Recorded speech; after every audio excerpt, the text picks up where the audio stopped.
This is our third call. Third call. The Radical Innovation Summit is about to start.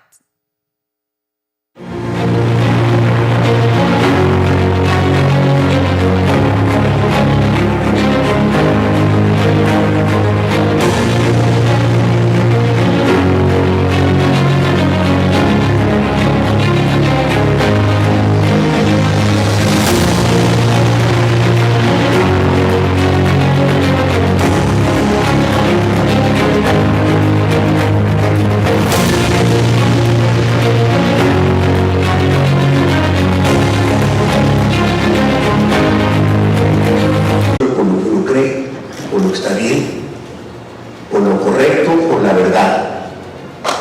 Eso es lo que tenemos que hacer. Por eso es la universidad libertad. Porque la libertad...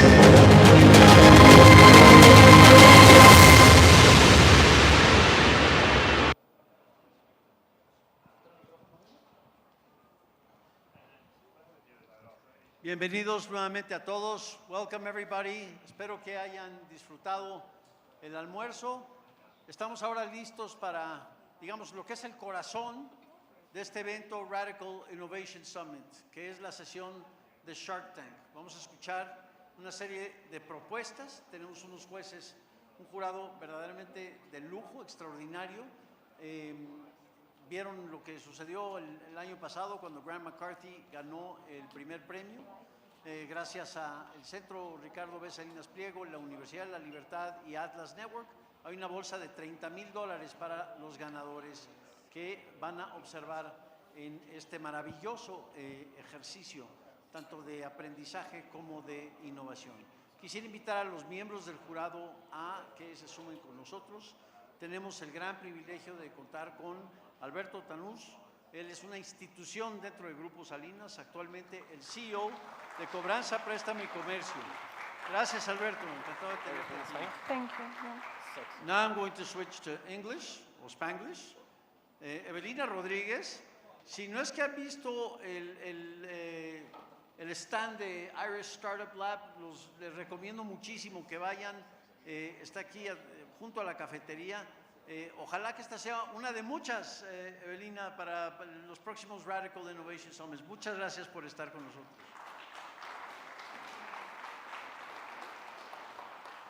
Our third judge is John Chisholm. John is I think one of the world's foremost thought leaders in matters of innovation, author of very important and best-selling books.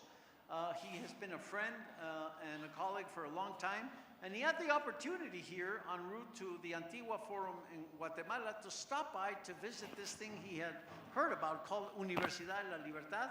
And I think he came away absolutely fascinated, so much so that we have the privilege of having him back here as our third judge. John, it's great for you to be back here.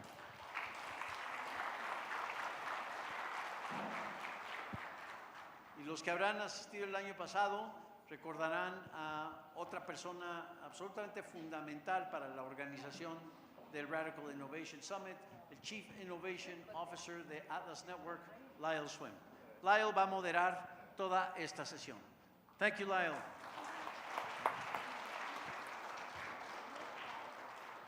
Thank you, Roberto. Well, what a great way to end the day. Competition, we believe in it, and this is a great opportunity to see it live. So we have got 5 organizations and their spokespersons that are here. They will come up, they will have 5 minutes, and 5 minutes only. We've got a little timer there, and if I start clapping, you start clapping, that means their 5 minutes is up, okay? We're gonna hold them to that 5 minutes. The judges will then get 5 minutes to ask them questions about their project as they try to determine who will walk away today with $15,000 to work on their project for taking a radical innovation or moving innovation forward in their respective countries with the projects they're working on. We'll also have 2 runners-up. Those runners-up will get $7,500 to take home to start to work on their project. So a lot at stake here. Let me introduce our first presenter from Ukrainian Students for Freedom, working on a project called Legalizing Crypto in Ukraine, Anna Tomashenko. Anya.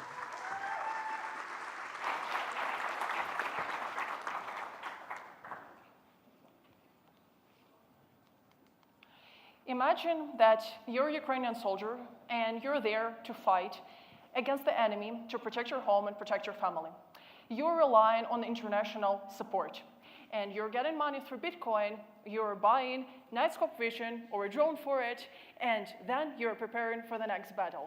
This time not with a Russian invader, this time with a different opponent, with Ukrainian financial authorities.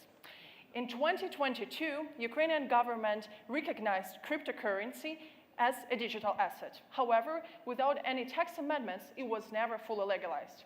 You might think that, well, it is such a beautiful and unregulated sphere of economy, right? No taxation. However, of course, there is a catch.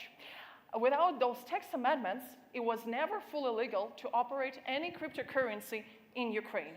And moreover, in 2023, National Bank required one more directive, and that was prohibition of any cash transactions to and from digital wallets all over Ukraine. That was put in under the threat not only Ukrainian soldiers, but also 10 million Ukrainians who are being active users of cryptocurrency. This stupid and completely bent legislation gap is prohibiting innovation in Ukraine. And Ukraine has been known as European IT hub for innovation. Now, we're not having this. Moreover, it has robbed Ukrainian with having back immense amount of wealth.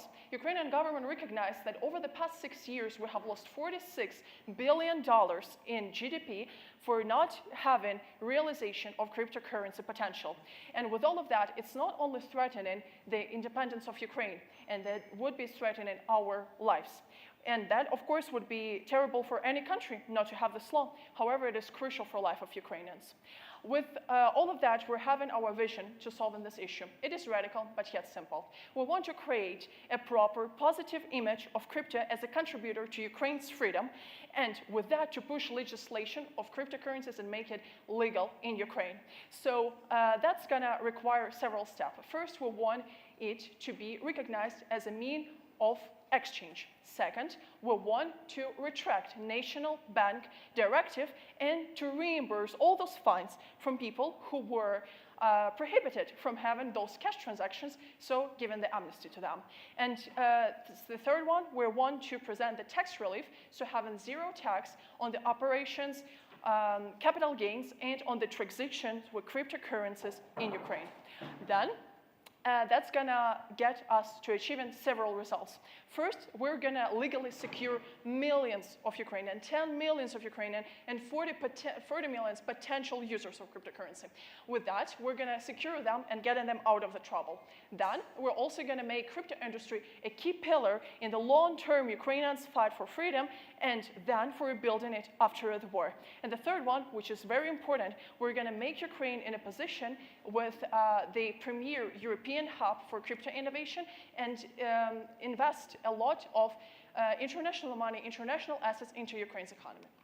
With that, we're moving to our project. We're going to have it in 3 stages. The first stage is going to bring in 4 major cities of Ukraine several stakeholders. That's going to include governors, policymakers, crypto investors, entrepreneurs, and of course, people who are suffering probably the most from not having this law legislated, people who are fighting for our freedom, so Ukrainian armed forces. Second, we're going to have the media campaign. With that, we're going to launch public awareness, we're going to launch public support, because we're going to show the cases where crypto community was contributing into Ukraine's freedom. And with this public support, we're going to move to the stage 3. Stage 3 is a legislative change. We're going to push the law of the legislation with having talks, a lot of talks with policymakers, but also with having public support with introducing it to Ukraine's economy. Your support is critical for us. With this support that we're aiming to have here, we're going to enlarge media campaign to cover all over Ukraine, from very young age to very old age, not depending on which specialization they're working in, because we know that blockchain and cryptocurrency are crucial for any part of the economy, no matter what people are doing. With that, we're going to do media campaign, we're going to do video campaign with showcasing, we're going to go to TV interviews, we're going to make podcasts, op-eds, articles, and we're going to work with social media influencers. The best moment for it is now. This is a perfect momentum for having it here, and only together we can make this radical, innovative change in Ukraine. Thank you.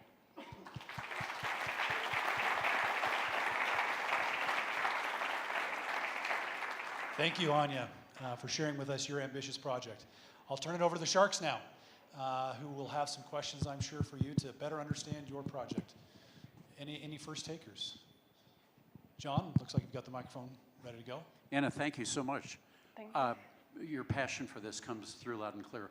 How would you steelman the arguments of the government for disallowing crypto? By steelman, I mean, what are the best arguments that they offer? Yeah, And so how do you respond to there is, them? yeah, thank you. There is a picture of cryptocurrency as a mean not for financial, economic, and individual freedom, but as a picture of corruption and drug dealing. However, we all understand here, and we're going to publish it in media campaign and in public awareness conferences, that blockchain actually prohibits corruption, which is a big issue in Ukraine, and this is a big push to push it towards Ukrainian economy. And then with that, we also know that this is pseudo-anonymous technology, for example, Bitcoin, and drug dealing. We cannot deny that Bitcoin and other cryptocurrencies are used for some black market. But what we also understand is that it has so many advantages that cannot be denied either. And we're going to present how many advantages we have. We're going to present that yes, there are some disadvantages. However, we can embrace the absence of them and move towards the proper advantages. And with empowering that, we're going to move towards politician and prove them that it's going to be the right way. Alberto. Tell me which would be the reason why the government would be economically interested in your project and politically interested in your project.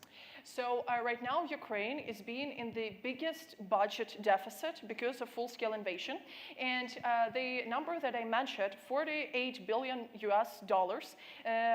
lost in GDP over the past 6 years, including around $4 to $5 billion in taxes. So that would be in the proper state budget, also which is going to be used for defense reasons, for defending Ukraine right now. So obviously we want to create a fair taxation system for cryptocurrencies, but we also understand that they might allow, for example, 5% of the tax. And even this 5% of the tax first is going to get Ukrainians under from the threat of being arrested and being in the jail. And second, it's going to benefit for politics and for Ukraine's economy. So they're going to have more money in the budget, and they're going to, not having this gap in the budget anymore. Thank you. Anna, thank you very much. What needs to happen at each stage of your plan so you know you're advancing? Do you have any milestones, or how do you measure your success? Yeah, so in the first stage, we want to bring the top politicians that include Minister of Digital Transformation, who we know how to approach, through one entrepreneur in Ukraine who we're working with already. And we're also willing to get, for example, Binance Ukraine office, which is a big stock exchange service internationally and also in Ukraine. And with that, so our milestone for that stage is to bring top politicians who are actually responsible for this. 2 nights away, had a call with Ministry of Economics, who is very interested in this project too. So we want to bring top politicians who are responsible for it. We want to bring people who are making business in cryptocurrency, so generally in blockchain sphere. So this is top speakers who are going to be presented and who are going to deliver the message clearly, not only to the audience, but also one to another to understand the benefits of it properly. In the second stage, we are willing to have at least 10 million in our audience in the media campaign. We already have an experience this year for having one campaign for 1.3 million Ukrainians, and we're willing to embrace it because we're not aiming only for young audience right now, but we're aiming for the whole audience right now, like from young to very old people. And in the third stage, that's of course the proper legislation, and we cannot do it only by ourselves. We're going to cooperate also with think tanks in Ukraine who are also very interested in that, also cooperating with businesses, entrepreneurship, and media services to push it through, because then it's going to be a huge resonance and it's going to be a huge public support all over Ukraine. Thank you. Thank you. Thank you, Anya. Appreciate it. Best of luck. Thank you, Sharks. Next, I'd like to welcome to the stage Donald Bryson from the John Locke Foundation and his project Empowering Innovation in North Carolina. Donald.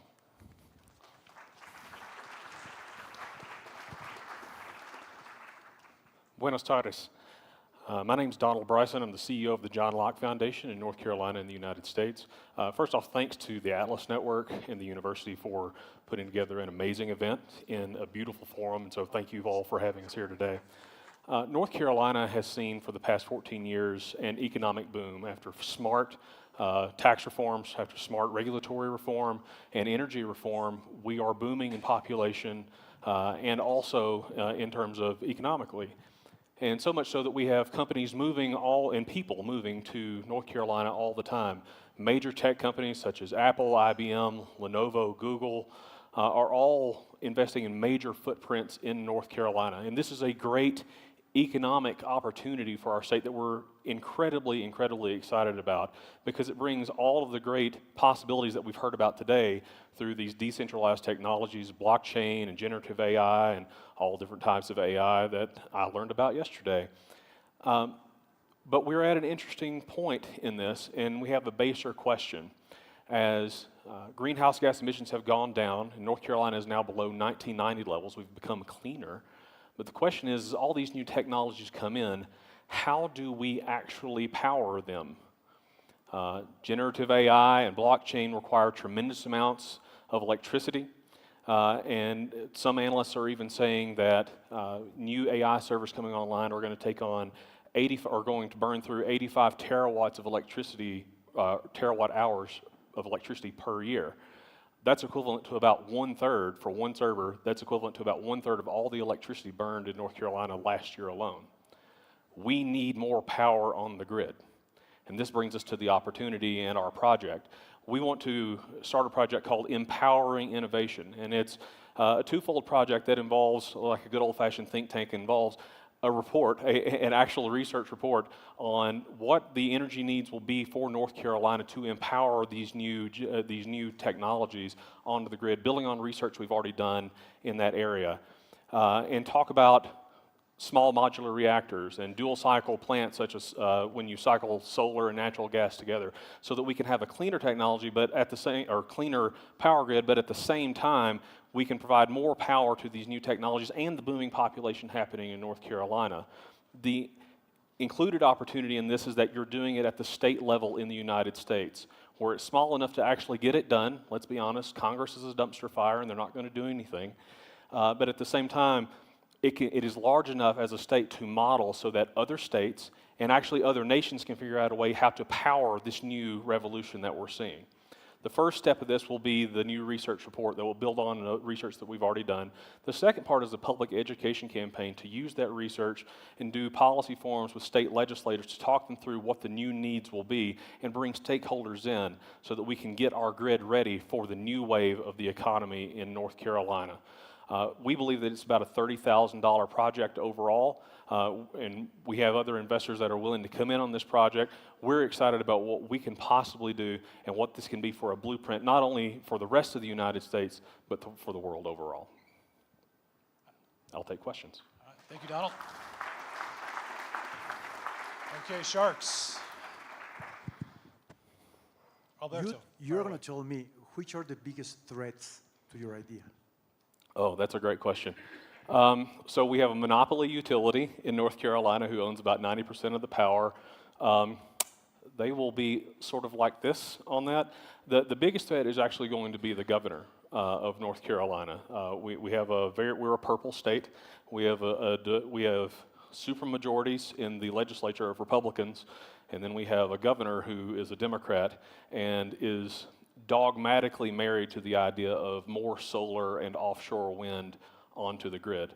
I don't actually care where the electrons come from as long as they're reliable and affordable, but he is dogmatically tied to just these two fuel sources. That will be actually where we have a problem in talking this through there, but we're willing to talk to everybody and bring that in, but there is the supermajority of the General Assembly that could override a veto if it came down to it, and which has happened in the past. Evelina, go ahead. Yes, Thank you, ma'am. Michael.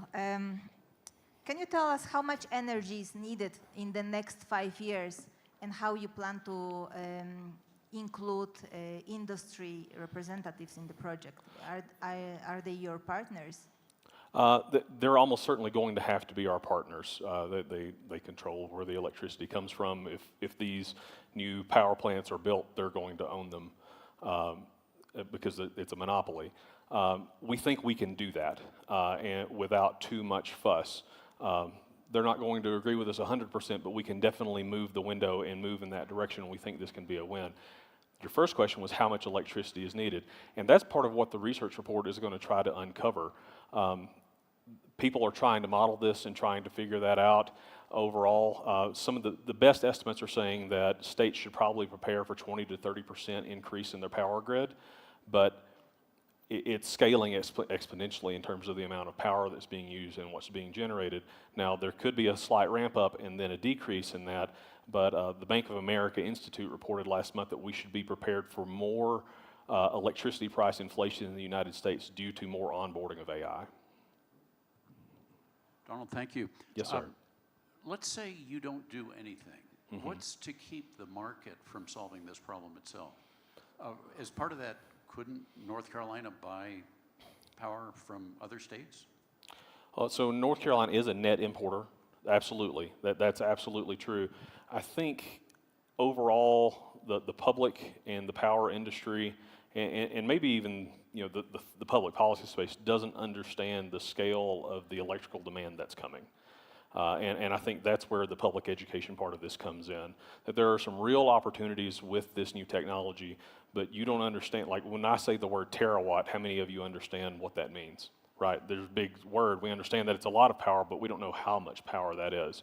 And so when we're saying that one server can take up a third of the state's electricity, I don't think Virginia and South Carolina are going to get that done. As we say in North Carolina, that dog ain't going to hunt. All right, any other questions from the judges? Still got a little bit of time. Anyone? Nope? Gracias. We're good? All right, thank you, Donald. Okay, on to our third project. Representing the Foundation for Economic Freedom in the Philippines, please welcome Angela Arnante and her project, eConnect. Angela.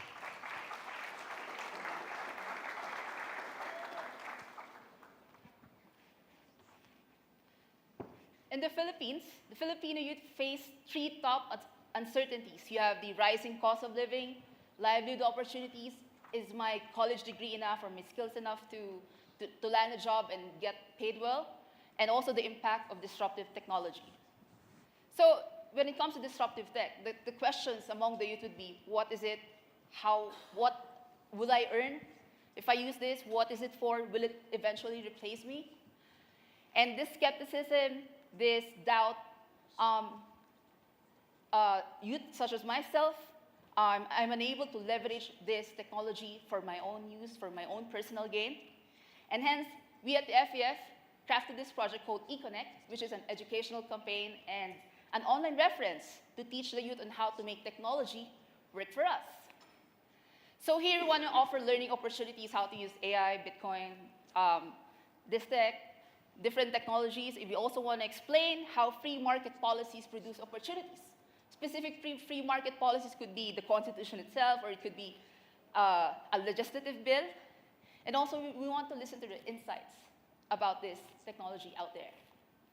So we're going to implement this in two phases. The first phase would be we're going to produce short-form and long-form contents. And the topics of this contents would be how to use technology on how we're going to earn living, how we're going to manage our finances once we start earning, and how do we reskill, upskill, and learn new skill, how we're going to use AI and Bitcoin and cryptocurrency, all of that, in achieving these three things. These three things are the top three concerns as soon as someone graduates from college. So if I'm a gamer or a streamer, or I want to be an online live seller or a virtual assistant, which tools am I going to use? And that will help me to be productive with my work. Okay, so the second phase would be we want to create a website that would house all of these resources. So the content of the website will be guided by the results of our webinars, because I know there's webinar fatigue right now, but at least in our case, with the webinars we've been conducted before, it has been very effective And every time we conduct a webinar, it's not enough because people have a lot of questions. That's why we crafted this project. So the website would be a continuous learning resource, a venue for interaction, and it would provide updates on technology and policies. So in the long term, because in May 2025 next year, we're going to vote for there's going to be a plebiscite to amend the economic provisions of our Constitution. And the provisions would impact on how we're going to access the internet, the entry of foreign-owned digital businesses such as Netflix, Google, Amazon, because currently there's a restriction on it, and the entry of foreign instructors to teach this emerging technology in the Philippines. So these economic provisions will directly affect how the youth will use these technologies. So with this, I want to request $10,000 for 8 months to do the short form and long form content, and also the development of the website. And ultimately, we want to maximize these technologies, enable the youth to make informed political choices, especially with the referendum coming in next year. And we want to empower the pursuit of economic freedom, which is a crucial component of personal freedom. And we want to have innovators, technopreneurs, and a free market workforce who will live, engage, and thrive in a free market society. Thank you. Gracias.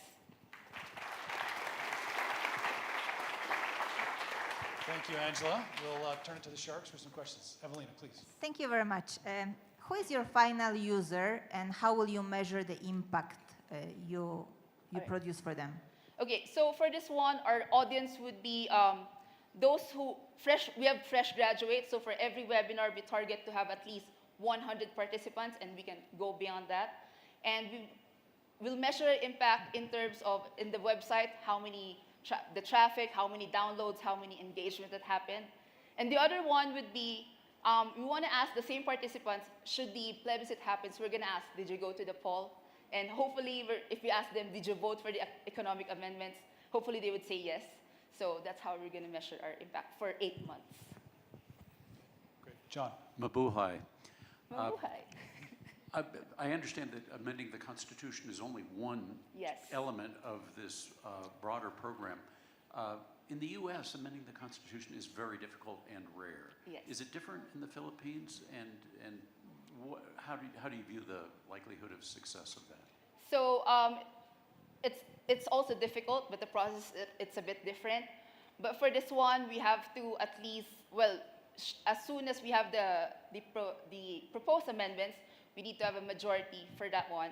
But then there's political apathy, and then you have the politicians, the oligarchs controlling. They don't want all of this foreign companies coming in. So that would contribute to the narrative of the Philippines better off if we're not open to this foreign investment. So the process is hard in that sense, because you have these politicians who are against it because they know their businesses will also be affected, and they're the ones in power making the decisions. So that's the hard part.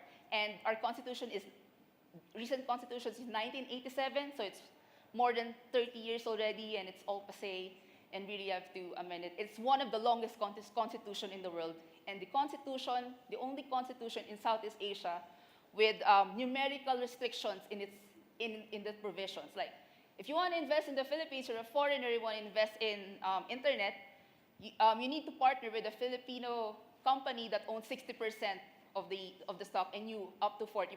So if you're someone who owns your business, you're going to go in there and you're going to allow someone to partner with you to run 60% of your company. So it's not really a very inviting policy environment. We have time? Alberto, yes. Tell me a little bit more about, because the content here is going to be key. And how is going to be the way that you're going to be, say, debating people with good ideas to give you content, and how the content is going to be managed to be really useful for the last objective that you are having here. And finally, if I may, how do you avoid incorrect tendency of people in your webinars? All right, thank you for the question. It's a really good question. It's also been a question that I've been battling with, so that people won't just go to the webinar because they're required to do so. So we're going to position the content around, if I'm a content creator, which AI tool would I use? If I'm a streamer, which tech tool should I use? So we're going to be specific with our content, and it's focused on earning money, managing your finances, and reskilling, upskilling, whatever resources you have to use for that. Any other questions? Got time for one more, if so? If not? Okay. Evelina, yeah. Do you have any traction? What have you done so far that tells you that you are going the right direction?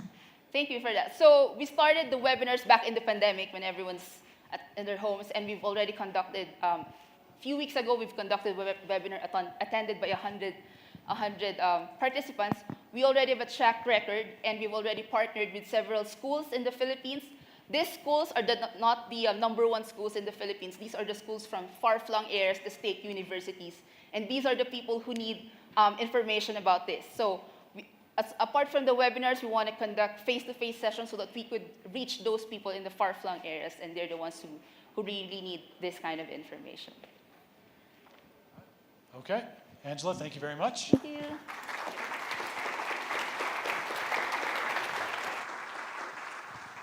Our next project comes from the Chale Institute around special economic zones. And representing them is Duro Alo. Duro.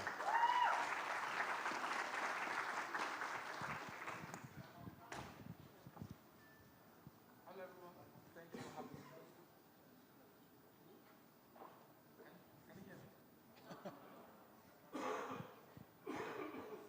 Try again.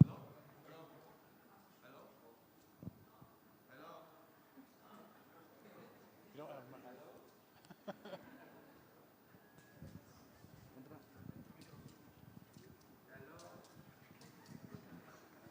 Hi.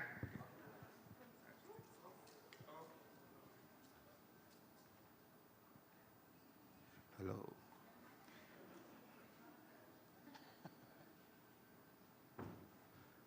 Okay, thank you very much.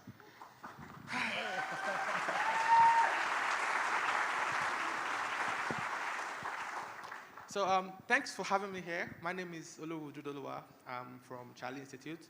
And on behalf of our Executive Director, Dr. Charles Adeyemi, I'm here to present our project titled Special Economic Zones, Special Economic Zones Summit Series by Chale Institute. And this series is geared at training SEZ stakeholders like government officials, community leaders, industry experts, entrepreneurs, and so on the importance of the implementation of SEZs on the impact of economy in Nigeria. So first and foremost, I'll start with the definition of what an SEZ is, for those of us that don't know. SEZs are specialized economic zones. They are geographic areas set aside by special legal jurisdictions with the aim to facilitate investment and promote business growth. I'll say it's a driver or a tool capable of changing the landscape of any country's economy, but unfortunately in Nigeria, the SEZs that we have are faced with many challenges. How do we know?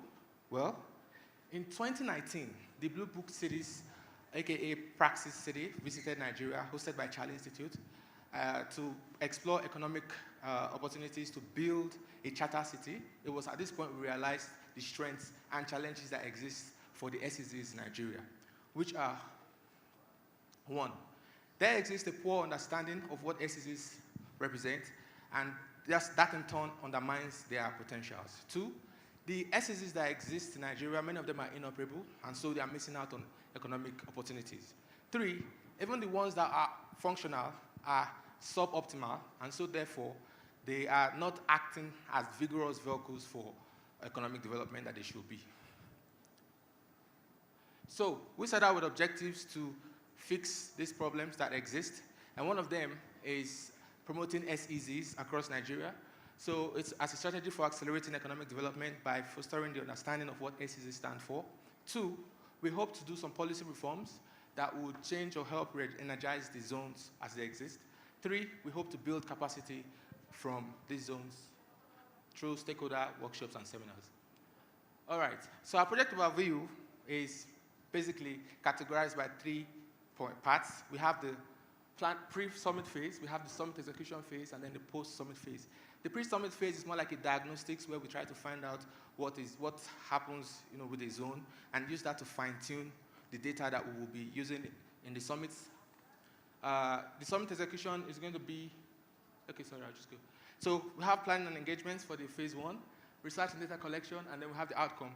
The whole point of this is for us to be able to customize the agenda for the summit when we do have the summit. For the phase 2, we have the summit execution where day 1, we might have something like a workshop seminar with government officials. Day 2, we have something like that. And day 3, we have a general audience session, which is the main event, almost something like what we have here today. And day 3, phase 3 is we doing the post clearance where we do some media work and publish articles, policy briefs to continue to spread the word about SEZs and what they can do and what they stand for. Okay, so we have partnerships we are looking to get from the federal government itself with the agencies that exist. We have NSPZA, we have PEREC, we have NEPC, we have MPA, and so on. We're also looking to get from the state government as well. Also, we're looking to get partnership from international organizations and industry bodies as well. So this is a case study taking a state like Ondo State, which is one of the states in the Southwest. We hope to do something like this where we have a pre-summit first. We gather our research, we put together our summit. Second stage, we do a summit highlights where we do everything we need to do. And then after, we implement recommendations and publish success stories. Our budget is $20,000, which is supposed to cover field visits, workshop, auditoriums, events, logistics, refreshments, souvenirs, and many other things that are involved. Okay, to recap, my conclusion is basically we found the problems that exist with the SEZs, and we hope to make changes by addressing the understanding of the public, by improving what exists, by facilitating or encouraging zones to propagate some more in the country, and we hope that with your support, we hope that you give us your support so we can carry out this endeavor of ours. Thank you very much. Thank you, Doro. All right, judges, sharks, questions. Looks like Doro, John, you got it up, and then Doro, thank Alberto you. will go to you. Thank you. I can imagine one of the trade-offs you're faced with is trying to decide whether to spread your efforts and resources across the many states of Nigeria versus focusing on them on a relatively small number of states. What are your thoughts on that trade-off? So right now, Nigeria has 42 free trade zones, of which 19 are operating, and of which the number 1, which is in Lekki, Lagos, is actually running at a suboptimal level, right? So we comparatively, we know that the others are not performing as much as the one in Lagos. So the SEZs exist, but the idea is we are focusing on 10 states, right, in the Southwest. So we're not doing the whole of Nigeria, we're just focusing on 10 states, right, in the whole of Nigeria. And then we are doing, so it's exactly what you're asking, what you're saying, but we're just focusing it on 10 states. So we're not doing the whole states, basically, we're just focusing it on a small section of Nigeria. So that way it's more effective. Did I answer your question, or did I? So how many states out of those 42 did you say you're focusing on? 10 states. 10. Yeah. 6 from the Southwest and the remaining from different parts of Nigeria that already have existing SEZs that are functioning. Duro, you mentioned Alberto. that one of the problems was the misunderstanding of the SEZ Yeah, program, people don't right? understand what SEZs are about and what they are for. We expect that if people understand what it's about, then they can make use of the facilities that exist. Many people don't know what they stand to benefit from such SEZs. Okay, you said that, but what I want to know is which are the main reasons? If you have already some zones with that model, if they are working, which are the forces that are stopping the country to have more SEZ zones, as you were mentioning? The major force we realized was the understanding of what SEZs are about, generally. There's a very poor understanding, generally, of what SEZs are about. That is why we set out to popularize SEZs, to train government officials. I didn't get it.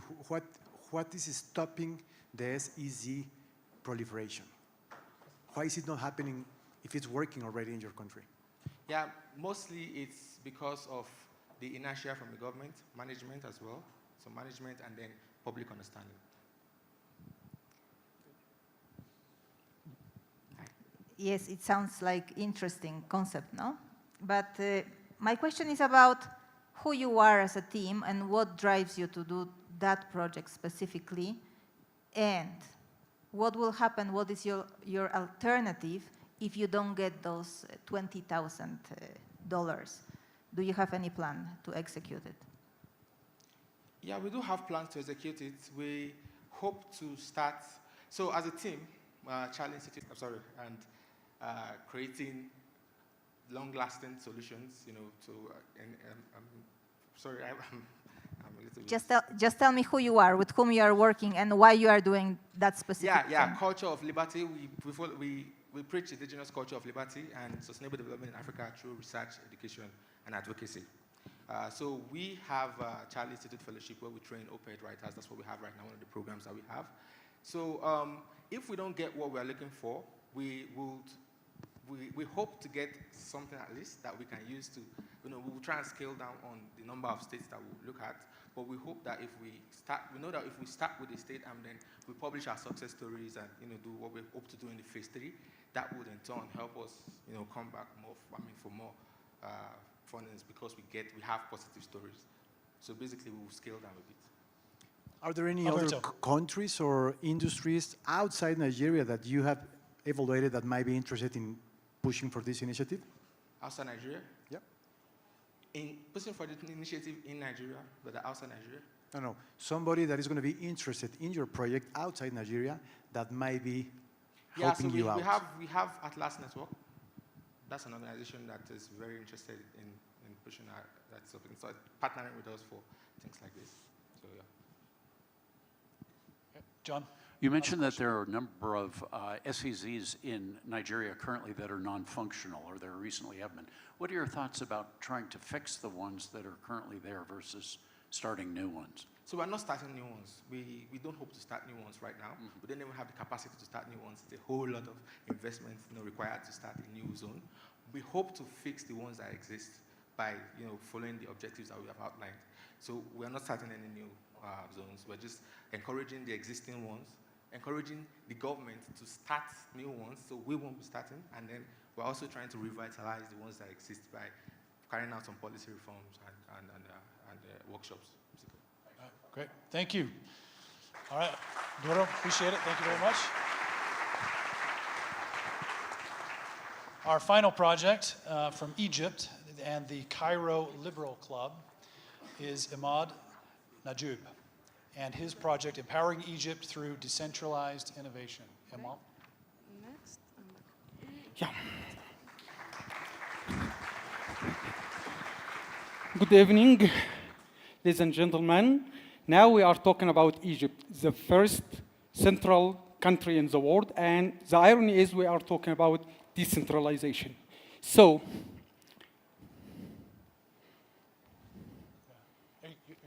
yeah. In order to improve the life and future of Egypt, we have to use 3 superpowers. The first superpower is the power of the people. I believe that the change coming from the people, not from the government. So, for example, in the last 2 years, we have a severe economic crisis back in Egypt. But because of hyperinflation, currency devaluation, and driven by increasing digital adaptation and young and tech-savvy population, the tech market in Egypt, fintech market in Egypt has been reached to be $2 billion instead of 800 something. And the transaction value reached to $22.6 billion. And that makes Egypt one of the leading fintech hubs in the MENA region, and Egyptians are increasingly curious about cryptocurrencies. The power of technology. Egypt has significant opportunities to leverage the blockchain and the new technologies, and to enhance transparency and anti-corruption, to reduce remittances and cost and time. And Egypt received like $30 billion a year from Egyptians abroad. And if we could reduce the cost and time, it will be economic growth and improve financial inclusion. All the day today, we talked about technology adaptation. The problem with technology adaptation, to successfully implement require shift a mindset of stakeholders. And the main problem is the resistance to change due to lack understanding and a trust issue in new technologies. All the day, we heard a lot of consideration and challenges about these topics. And mainly, we will focus on the lack of awareness and understanding the policy gap between policymakers that could go to cautious and restriction regulation. Our project is aimed to bridge the gap between policymakers and the tech expert to develop a clear and supportive regulatory framework, balances innovation with risk management, and to advocate our proposals to adopt blockchain application. Actually, from our experience working with policymakers, the best practice is going gradually with projects that can give them the opportunity to navigate in the new water and know and test themselves the impact and the benefit of new technology. Back in Egypt, we have last month a political scandal. The government has been shifted, and the Ministry of Education has been accused that he forged his his university degree. So one of our goals right now, we use this momentum in order to make this proposal in the parliament, a digital system based on blockchain technology, work to authenticate the academic certificate. That leads us to the third superpower, the power of network. All of us need to work together. All of us have the same values and driven with the same motivation. All of us dream with a prosper and economic and free societies. But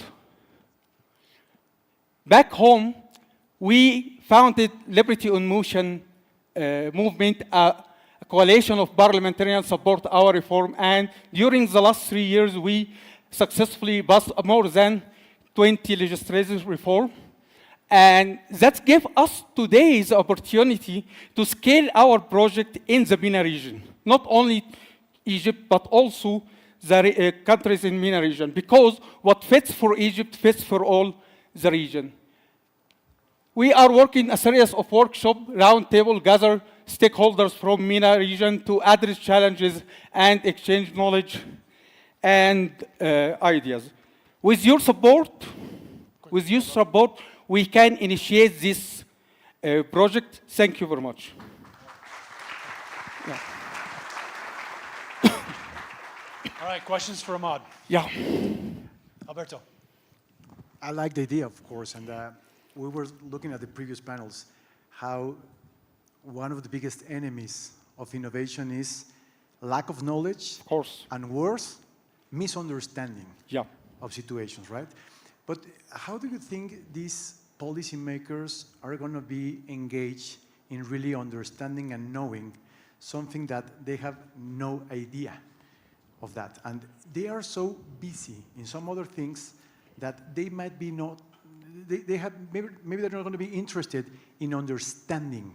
So which is going to be the motivation for them to really want to understand so they will do their job? Yeah, that's a great question, actually. This year is the last year in the parliament in Egypt. Next year is the election. And for example, all the members of ICT committee in the parliament doesn't have any kind of background technology for anything. So they have the need to have some record in their CV in order to go back to their constituency in order to re-elect again. So the only way to work on a new technology or some achievements they can do. And because of the scandal I told you about, it's opportunity for them because they will appear that they are protect the children of the people in their constituency from the fraud Ministry of Education. That situation that we are leverage is a solving for a problem exists. While we are actually they don't need to know how the plane work in order to travel from city to city. But when they see the impact, when they see the benefits, when they see the solution itself, they get on board already. And that's a strategy we already did during the last 3 years, and it's successfully 100%. I will follow up. And land and property. Okay. Yeah. What is the strongest case study that shows we will solve this problem and this will generate this benefit? Do you have those numbers? Yeah, we already done all the research paper for this. Tell us more about it. Yeah, and thanks to Atlas Network grant, we already done this work before, and we are ready now for the workshop and advocacy after we submit this project in the Parliament next month. Give us some examples. What does it mean? What does it mean to the beneficiaries? What does it mean to the universities or to the health sector? Because they can be promoting it. If they see the benefit, it would be easier to search for support. Exactly. No? Okay. For example, the smart contracts application. We are talking now about a huge demand in the real estate market back in Egypt.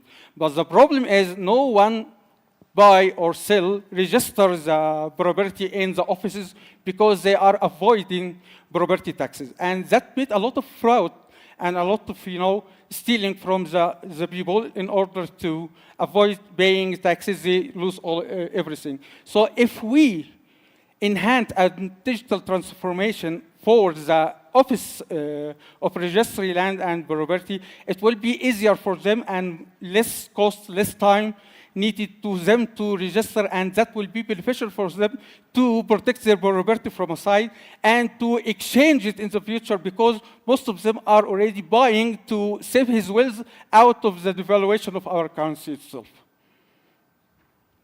Right?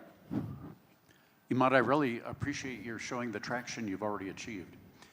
One of your slides showed 9 challenges that Egypt is facing. Another one showed 3 different focus areas. Either one seems like a lot. Are you concerned about spreading your team too thin? Do you feel you have the resources on your team to address all 9 of these issues, or do you prioritize them, and if so, how? Of course, we don't have resource or time in order to to address all. We are focusing on only one thing, is the bridge, the knowledge gap in the policy makers. We are working with policymakers for the last 5 years, and there is a lot of credibility between us. And they won project with us in order to have the accomplishment. So we are focusing only to bridge the gap between the policymakers and the tech expert in order to understand the new technology from a side and to scale this project out in other countries in the MENA as well. Time's up. Thank you. Thank you. Appreciate it. All right. We are going to allow our judges to take their notes and head off to a place where they can deliberate and identify who they believe which project is worth the $15,000 investment. So we'll allow them to do that as we move into our next phase. So again, to give a round of applause to our judges, thank you.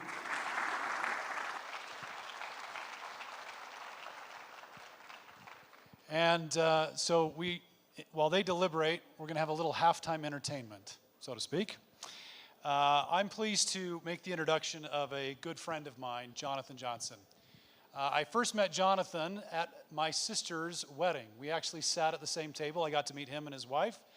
And that was 20-something years ago, and we've been friends ever since. So I'm excited to have him share the stage with you. Over the last 21 years specifically, Jonathan has served in various executive capacities at Overstock and for Medici Ventures, which has invested a substantial amount in the AI, blockchain, and crypto space. Overstock, for those of you that don't know, was one of the very first e-commerce platforms developed as a major retailer. And not only that, they were the first online retailer to accept Bitcoin payment for transaction. So they were one of the real innovators in this space and first adopters and movers. So he's just got a really deep understanding of the space and the conversations that we're having. But in addition to that, he's a deep thinker, and an incredible advocate and thinker when it comes to free markets and the virtuous society and peace and prosperity that we are all searching for. And so to share with us a few lessons he's learned about innovation as a CEO at Overstock and with Medici Ventures, please welcome to the stage my friend Jonathan Johnson. Thank you.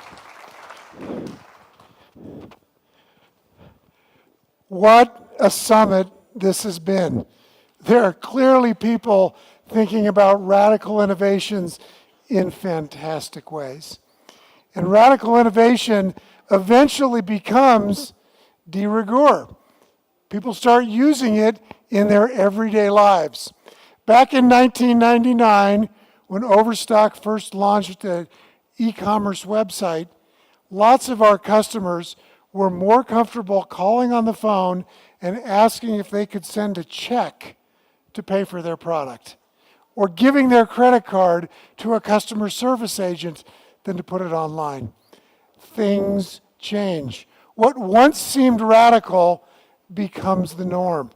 What we're talking about today may seem pie in the sky, but much of it will become the norm. So I want to talk about how do we create and then foster environments that let this kind of radical, transformational innovation happen. And I want to start by looking at the four most common failure modes for transformational, radical innovation in large organizations. These exist in corporations, they exist in think tanks, they exist in universities, and they certainly exist in governments. And if we look at what they are, we can see we can take steps to how to avoid them as we're trying to grow and put forth transformational innovation. The first big hindrance to transformational innovation is we're too late. We miss the boat. Leaders may recognize the need, but they don't commit until their competitors have already taken the action. Sometimes you need to be first mover or second mover. You can't be last mover. The solutions, you have to do an honest evaluation of your external competitors. This will let you know if you're trying to innovate in a way that's too late. So I want to give two examples, a positive or a negative and a positive. The first is something Overstock worked on circa 2004. It was called Project Ocean. Ocean stood for Overstock Community Enhanced Auction Network. We were trying to do eBay meets MySpace. That tells you how long ago it was. eBay meets MySpace. Well, anytime you're doing X meets Y, someone else is already trying to do it. And so we created this wonderful auction network where you were supposed to get better community feedback. We were late to the game, and it failed. Had we been a year or 18 months earlier, it would have worked. Now, a positive example is one that comes from the policy area. Policy innovation can be copied. Right to try legislation is legislation that lets terminally ill patients access non-approved but going through government approval medication. When my father got leukemia, and after he tried chemo and it came back, he went to his doctors and he said, "Is there any experimental medication that I could use and be part of a study?" The doctor says, "Yes, but it's a lot of work." My father said, "A lot of work? I have the time, and I'm dying." And his doctor said, "No, it's a lot of work for me." It was not a very satisfying answer. After my father passed away, I saw that the state of Colorado had passed a right to try law, which let terminally ill patients like my father access medication that was going through but hadn't yet received FDA approval, patients could access it if they waived their liability. Well, I worked to get it passed in Utah. It was something that had been done, but it was not too late because it was a policy that made sense. Since then, it's been passed in many states and even passed by the Congress of the United States. A second place where we often see hindrance to transformational innovation is too few resources are allocated to the problem. Leaders appropriately organize. Everyone's excited about the innovation, but they fail to allocate sufficient dollars, the right people, or enough mind share. Now, often, your number one opponent when you're doing this is the person who holds the purse, the CFO, the Chief Financial Officer, because innovation doesn't have the immediate quick return on investment. So what are the solutions? Things that I have tried and worked, we've created a CEO wallet that was in the budget. It was separate from what our CFO could hold our operating team to so that we met our goals. This was the CEO budget to spend on things that would change the business and be measured by easier metrics early on. And it's essential, it's absolutely essential that you put the right leadership in place if you're trying to do transformational innovation. If you don't, the rest of the organization will see that you've shortchanged the project. So, 2 examples. Overstock, in our Medici Ventures blockchain investment research arm, made an investment in a company that was trying to improve the stock settlement business, make it more quick, make there less slop, remove the fraud. We bought a company and we were going to insert the blockchain technology into the company. Our mistake early on was leaving the president of the company we bought, who loved and had built the old technology in place. We sent a message that the old technologist was the person that was running this. And when he got nervous about the new technology, the transformational, innovative technology, he would pull back, and the team would pull back. You have to send the message that the right person is in charge. Now, when Overstock decided that it would create a venture capital arm to invest in new companies using blockchain technology, they could have chose from anyone on the executive team. But instead, the board of directors says, who has the gravitas that will move this forward, that when anyone in the company questions this, they'll question it in a way that won't kill it. And they asked the chairman of the board, me, to come back into a day-to-day role and do this. It was remarkable, the deference that was given because the right leadership was in place. And so we got over the too few resources hurdle. Another problem when you're trying to get transformational innovation in place is impatience for growth. Innovation is often slow to bloom. So leaders pull the plug. Or innovation experiences some early stage success, so leaders demand it be scaled up before it's had adequate time to burn in. These are 2 ways that impatience for growth, either it's not growing fast enough or it's growing and we want to just step on the gas, hurt transformational innovation. So, what are the solutions to this? You have to have honest evaluation of internal results.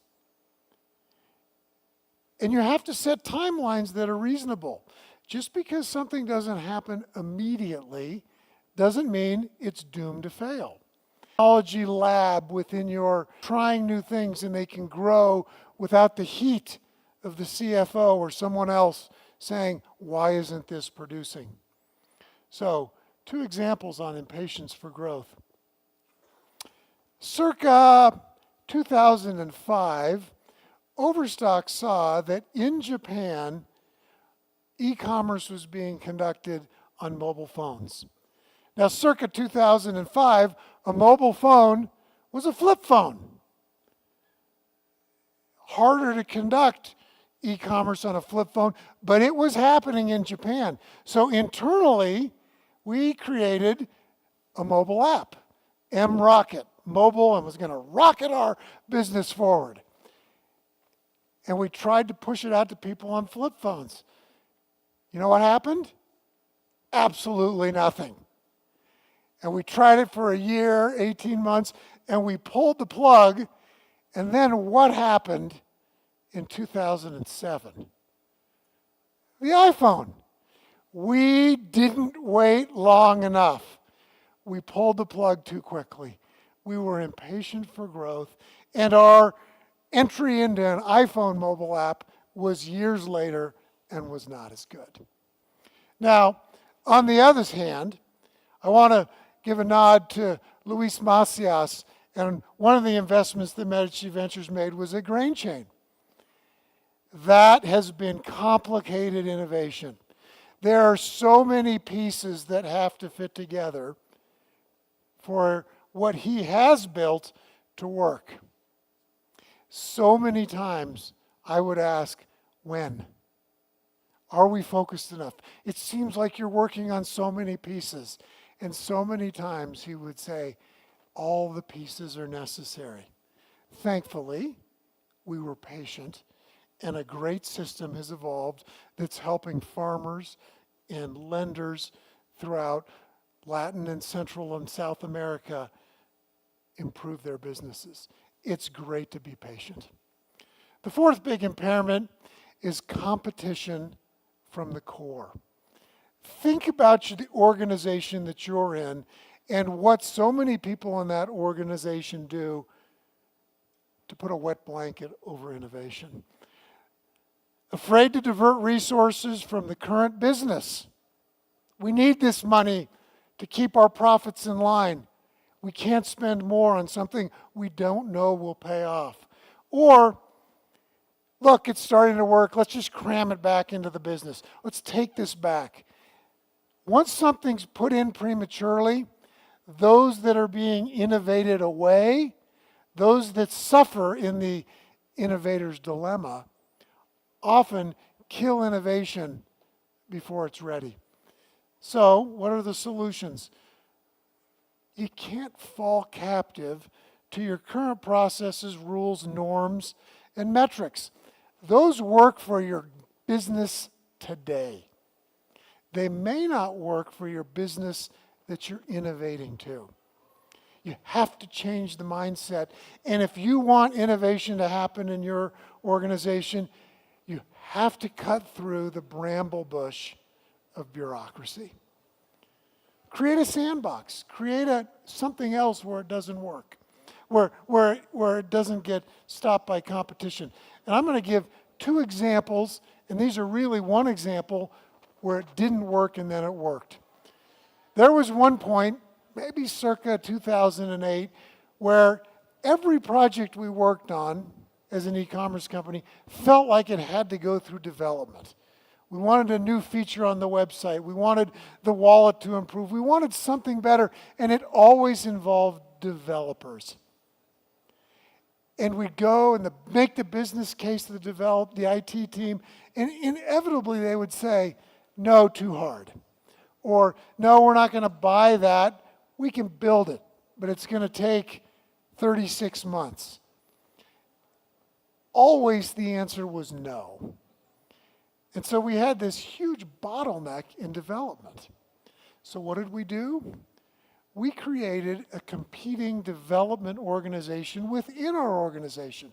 We had our normal IT group, and we asked the CTO, who are the B players on your team?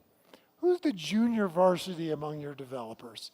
He gave us a list. We asked for 10 or 15. He gave us a list, and we created an alternative development team we called O Labs.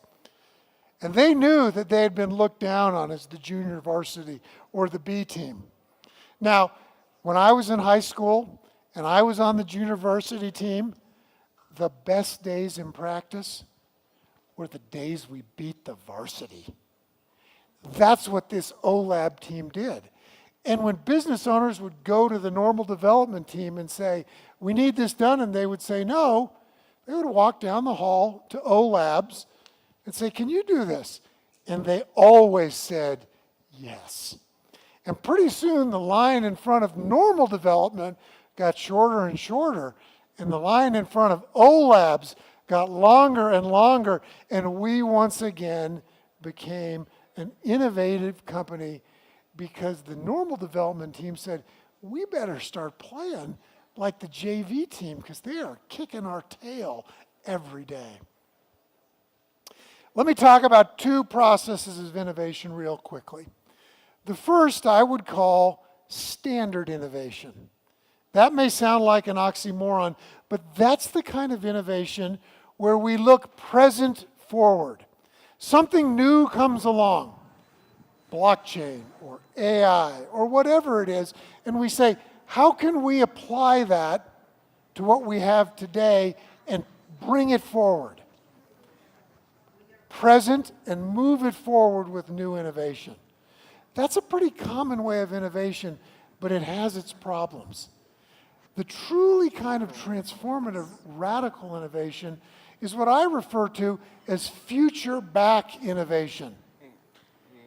Try and imagine what the situation you want is, what the perfect future is, and then work back to where we are today.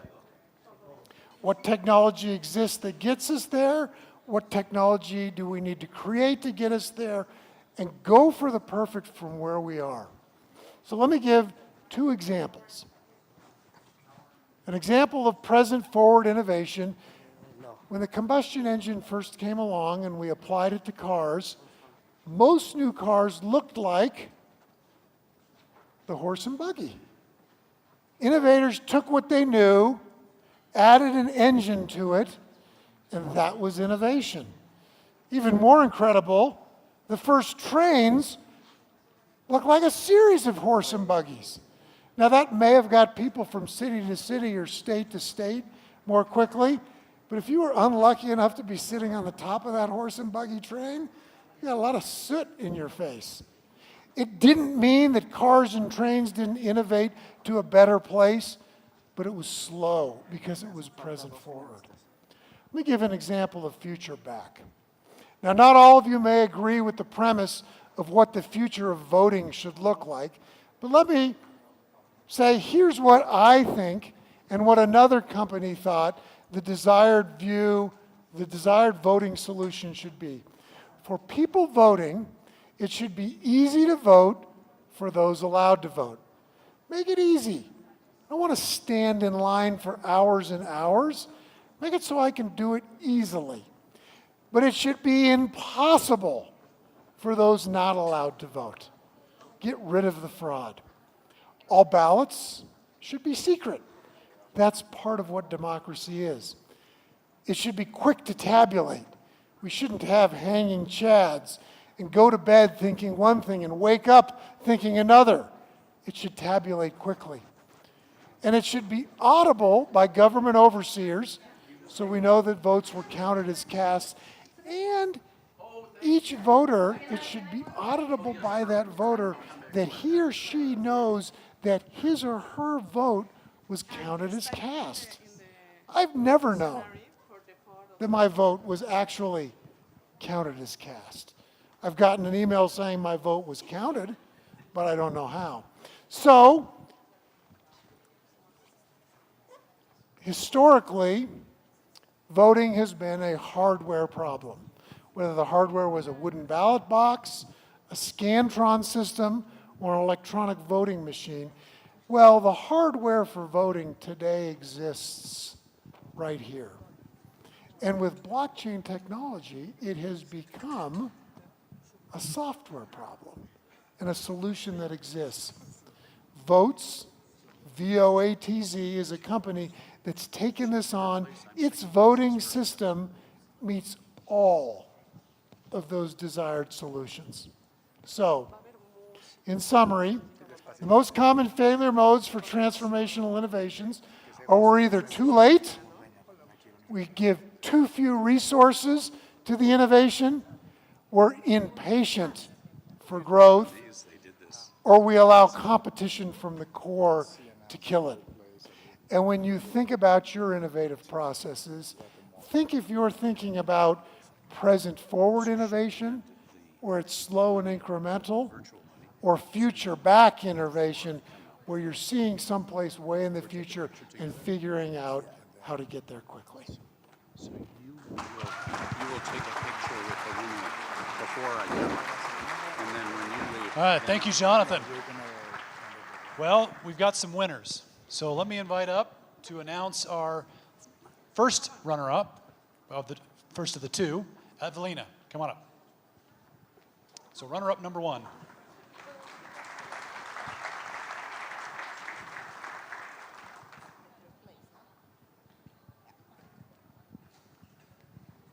Okay. The third place goes to, Drum roll. drum roll,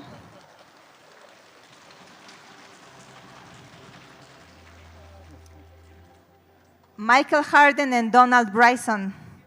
All right.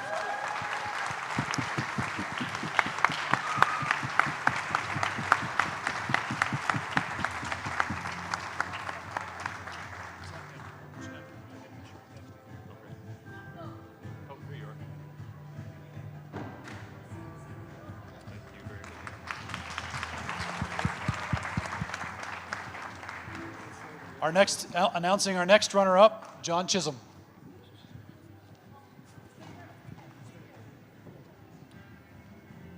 And second prize goes to Empowering Egypt. All right.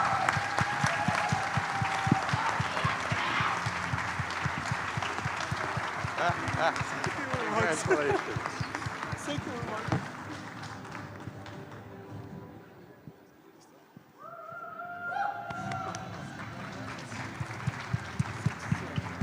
And to announce the winner for the $15,000 Shark Tank prize, Alberto. I have $15, $15,000 here on me.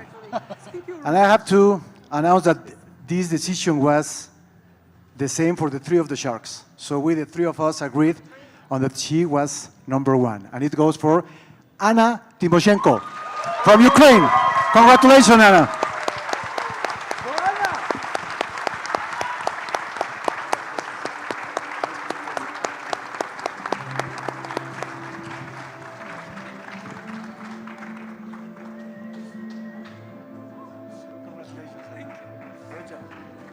Again, a round of applause for our contestants, for our judges. Congratulations, Shark Tank winners. We expect great things. Yeah, why don't we invite all of them up here for one final picture with all the winners and the judges. Come on up to the center here.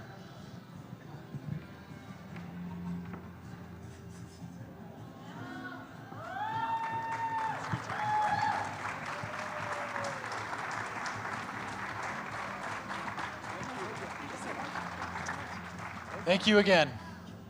Yeah. Thank you. All right. I'd like to share just a few closing remarks, and then we're going to kick you out of here really quickly so they can get ready for the commencement of the next year, and we'll invite you back in. But I'd just like to offer a few thank yous as we wrap up. Number one, thank you to the university for hosting us. Second, to the Ricardo Salinas group for their sponsorship and support. Thank you to the speakers, to the panelists, to the project owners, to the judges, to the staff and volunteers who have worked hard and tirelessly over the last several months to pull this event off. Thank you to the donors of Atlas Network for their contributions that make this possible, to our Brain Trust members who spent the last day helping these various projects move forward. And last but not least, thank you to you. Thank you for being here, and thank you for your support.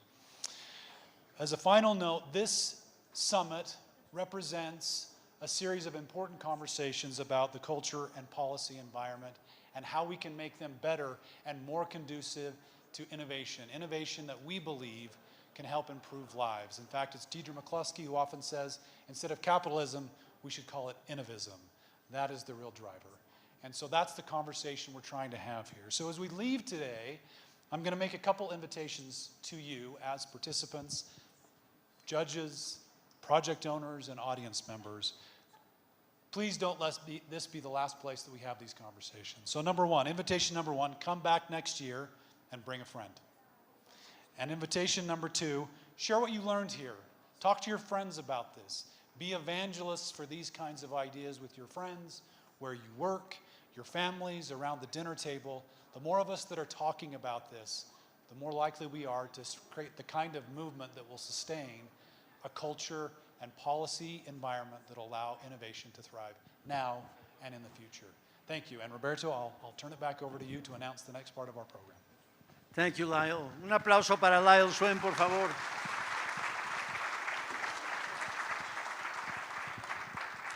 Guillermo Peña nos tiene una noticia muy interesante que es consistente con todo lo que hemos hablado el día de hoy. Guillermo. Thank you, Roberto. So I'm going to read you a news that came out about 6 hours ago, probably when we were just starting this event.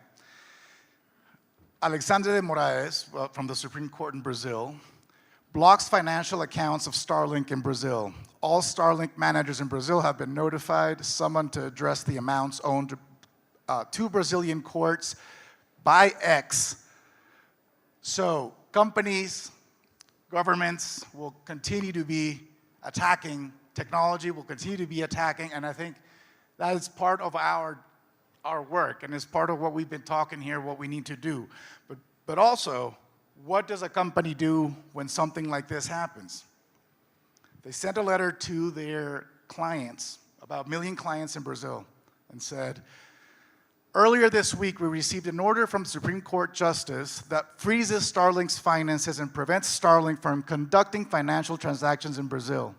This order is based on an unfounded determination that Starlink should be responsible for the fines levied unconstitutionally against X, a company that is unaffiliated with Starlink. It was issued in secret and without affording Starlink any of due process of law guaranteed by the Constitution of Brazil. And although this unlawful order could impact our ability to collect your monthly payment, you do not need to take any action at this time. Starlink is committed to defending your rights protected by your Constitution and will continue providing service to you, free of charges if necessary, while we address this matter in legal terms. Today, Starlink is connected to more than 1 million customers in Brazil from Amazon to Rio de Janeiro, including small businesses, schools, first responders, among many others. We are proud of the impact Starlink is making in communities across the country, and Starlink team is doing everything possible to ensure your service is not interrupted. Very powerful message. So let's keep in mind that the fight continues and it will be always there. So thank you very much.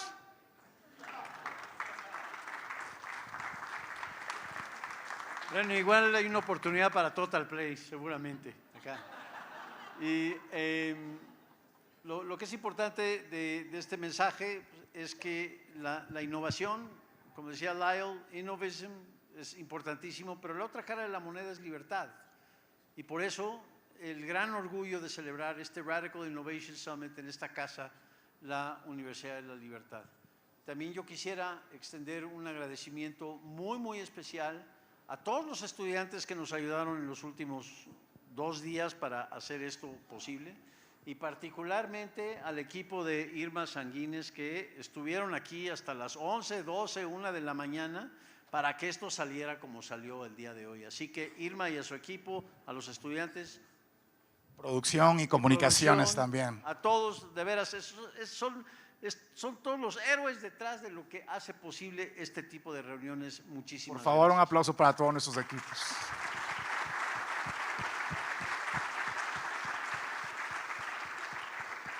Y Y por supuesto al rector Jorge Díaz Cuervo, nuevamente, muchas gracias por creer en este gran proyecto.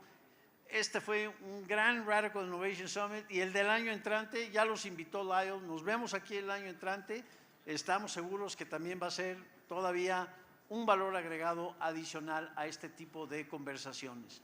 Los invitamos a que se queden, acompáñanos ahora en un extended coffee break de aproximadamente unos 20-25 minutos para regresar aquí a escuchar a Benjamín Salinas Sada y dar inicio al segundo ciclo académico de la Universidad de la Libertad. Muchas gracias, enhorabuena. Thank you very much.